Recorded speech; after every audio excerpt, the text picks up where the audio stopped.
पिछले कुछ दिनों में सोशल मीडिया बज़ बनी कॉकरोच जनता पार्टी ने अपने ऑन ग्राउंड प्रोटेस्ट का ऐलान कर दिया है, वो भी 6 जून को।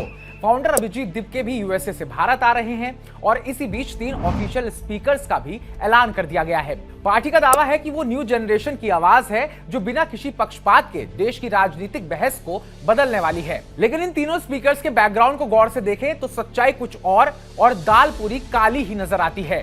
साथ ही सीजेपी जेन-ज़ी के साथ महज एक धोखा। तो चलिए आपको बताते हैं कुंडली इन तीनों स्पोक पर्संस की, टुकड़े टुकड़े गैंग वाले उमर खालिद से करीबी से लेकर जर्मनी में बैठे left lobby content creator Dhruv Rathee तक सब कुछ। नमस्कार, मैं उत्कर्ष प्रताप सिंह और आप देख रहे हैं TV9 भारतवर्ष।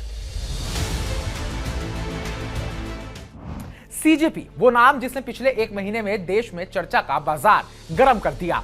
एक तरफ कुछ लोग इसे क्रांति की नजर से देख रहे हैं और उम्मीद कर रहे हैं कि ये सिस्टम को बदलने के लिए एक न्यूट्रल वॉइस बनेगी, तो वहीं सीजेपी तो पहले ही एक पर्टिकुलर माइंडसेट और विचारधारा पर चल रही है और इसका साफ पता चलता है सीजेपी के 4 मेन फेसिस से। सबसे पहले बात करते हैं सीजेपी के 3 नए स्पीकर्स की, जिसमें पहला नंबर आता है सौरभ दास का। पार्टी ने सौरभ दास को मेन स्पोक पर्सन बनाया है। वो खुद को इन्वेस्टिगेटिव जर्नलिस्ट बताते हैं। एमिटी यूनिवर्सिटी से साल 2019 में पास आउट हुए, कुछ न्यूज चैनल्स में काम किया और फिर उमर खालिद जो यूएपीए केस में जेल में बंद है, उसके सबसे करीबी सपोर्टर्स में से एक बन गए।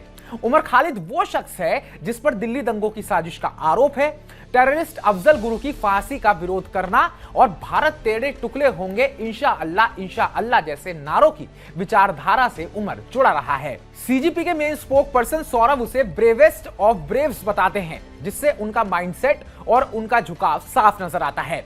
दूसरे नंबर पर नाम आता है स्पोक पर्सन विजेता दहिया का। ये अपने आप को पॉलिटिकल एनालिस्ट, राइटर और फिल्म मेकर बताते हैं। उन्होंने 2 किताबें भी लिखी हैं, पावर ऑफ यूनिवर्स और to hell with that job, और हरियाणवी फिल्में भी बनाई हैं। इनका सच, विजेता दहिया भारत के पर जर्मनी में रहने वाले कंटेंट क्रिएटर ध्रुव राठी के रिसर्चर के रूप में काम कर चुके हैं। ध्रुव राठी एक तरफा वामपंथी नजरिया रखने वाले लोकप्रिय यूट्यूबर हैं। इसके अलावा वो आम आदमी पार्टी के सोशल मीडिया मैनेजमेंट से भी जुड़े रहे हैं। एक न्यूट्रल पार्टी के लिए ये बैकग्राउंड काफी इंटरेस्टिंग है।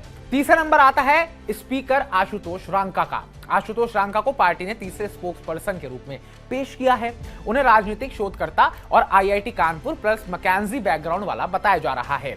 उनका सच, 30 दिसंबर 2025 को राजस्थान आम आदमी पार्टी के प्रभारी धीरज टोकर और चंद्र भारद्वाज ने प्रदेश कार्यकारिणी में आयुष रांका को इंटेलेक्चुअल विंग का स्टेट सेक्रेटरी नियुक्त किया था।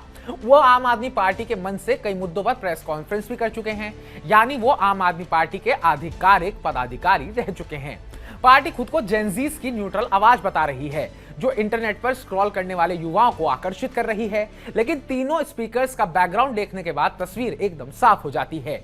एक उमर खालिद समर्थक और टुकड़े टुकड़े गैंग की विचारधारा से जुड़ा व्यक्ति, तो दूसरा ध्रुव राठी का रिसर्चर और तीसरा आम आदमी पार्टी का इंटेलेक्चुअल विंग का सेक्रेटरी। तीनों एक ही विचारधारा के दायरे में आते हैं, वामपंथी प्रोग्रेसिव। भले ही पार्टी का नाम कॉकरोच जनता पार्टी रखकर मजाकिया और एंटी एस्टेब्लिशमेंट इमेज दिखाने की कोशिश की गई हो, लेकिन स्पीकर्स के सिलेक्शन से साफ हो गया है कि ये न्यूट्रल नहीं है बल्कि एक तरफा है। और फाउंडर अभिजीत दिपके के बारे में तो सब आपको पता ही है। वो आम आदमी पार्टी के सोशल मीडिया विंग का हिस्सा रह चुके हैं और उनकी करीबी आप नेताओं से है। जेन-ज़ी को नई क्रांति का सपना दिखाकर पुरानी विचारधारा को ही नए पैकेजिंग के साथ बेचा जा रहा है।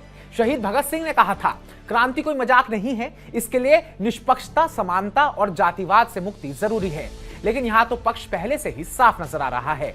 कॉकरोच जनता पार्टी युवाओं के गुस्से और बदलाव की चाहत को भुनाने की कोशिश में लगी है। सोशल मीडिया सेंसेशन बनना आसान है, लेकिन जब बैकग्राउंड सामने आता है तो न्यूट्रल का दावा खुद ब खुद फेल हो जाता है।